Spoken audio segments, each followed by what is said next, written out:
Today in front of me I have OPPO A57s, and in this video we would like to demonstrate that you can download and install the Opera browser on it.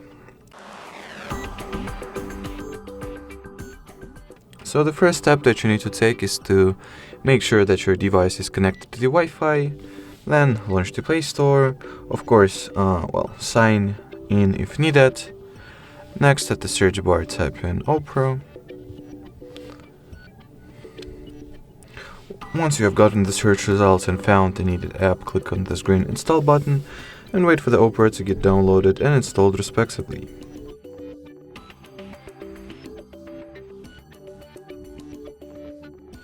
Now we can just go ahead and launch the app, as well as, it is needed that we undergo a very simple setup procedure. That's the one-time deal, the first time you open the Opera.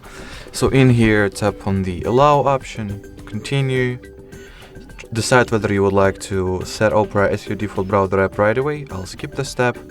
And finally, you can either customize the permissions that you're going to grant to Opera, or simply allow everything that it asks for and start using the application.